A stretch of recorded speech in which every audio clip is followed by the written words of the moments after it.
warahmatullahi wabarakatuh. Partai kampanye berantas korupsi. Kasus pejabatnya bikin viral. Hai, salam kenal dari kami, Peserta lomba debat nasional. Perkenalkan, saya pembicara 1, Syafa Hasta Nasrina dari Politeknik Indonesia Surakarta, program studi D3 Farmasi.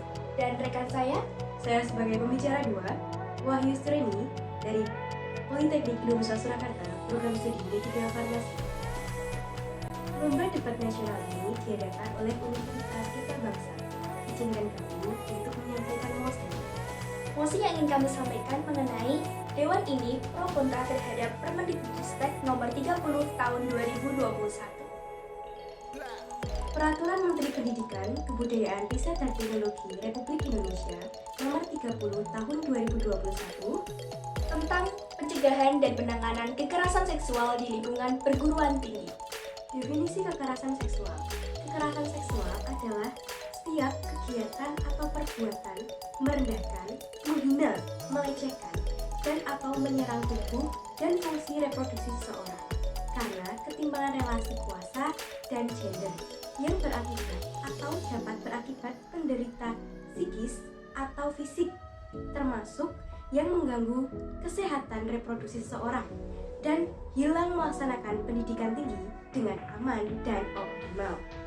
Nah, adapun tridharma dari perguruan tinggi, kewajiban perguruan tinggi untuk menyelenggarakan pendidikan, penelitian, dan pengabdian kepada masyarakat. Berikut argumen pro dan kontra dari kami mengenai kekerasan seksual di kampus. Bulan Oktober tahun 2021, Kementerian Pendidikan, Kebudayaan, Riset dan Teknologi telah menerbitkan Permendikbudristek nomor 30 tahun 2021 tentang pencegahan dan penanganan kekerasan seksual di lingkungan perguruan tinggi.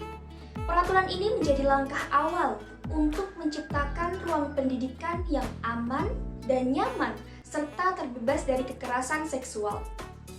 Dengan adanya peraturan ini, memberikan gambaran tegas bahwa Menteri Pendidikan sama sekali tidak mendukung adanya tindak kekerasan maupun tindak asusila yang menyimpang norma agama.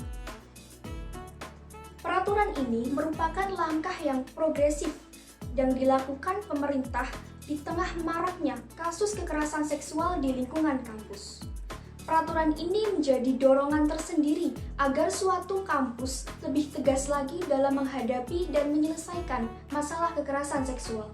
Permendikbudristek nomor 30 tahun 2021 sebenarnya sudah sangat komprehensif karena tidak hanya fokus pada penanganan ataupun sanksi, namun juga pada pendampingan, pencegahan, sampai dengan pemulihan korban kekerasan seksual.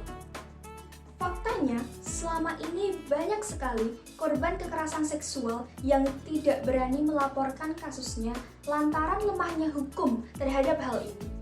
Nah, sebenarnya dengan adanya Permendikbudristek nomor 30 tahun 2021 ini memberikan angin segar bagi para penyintas kekerasan seksual.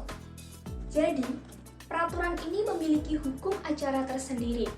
Semisal ada kasus hingga korban menjadi tak berdaya dan aparat penegak hukum tidak bisa menindak pelaku, maka dengan adanya peraturan ini, hanya dengan satu bukti atau satu kesaksian, maka kasus ini dapat diproses. Permendikbud RI nomor 30 tahun 2021 dalam pasal 5 ayat 2. Frasa dengan tanpa persetujuan korban menolak hukum Permendikbud RI nomor 30 tahun 2021 bahwa hukum ini tidak jelas isinya, jauh dari Pancasila, unsur liberal. Dengan dorongan ormas Islam bahwa ini terdapat kekeliruan dan segera untuk ditarik dan direvisi, agar juga hal seperti ini tidak terulang kembali karena dinilai melegalkan seks bebas dan peraturan ini untuk segera dicabut. Sekian argumen dari kami. Hukum tumpul kasus mati. Orang berduit bangga hati. Mosi ini argumen kami. Mohon diterima di relung hati. Sebelum kami mengakhiri nak kupat tutupi santen, menawi wonten lepat. kula nyuwun pangapunten. Wassalamualaikum warahmatullahi wabarakatuh.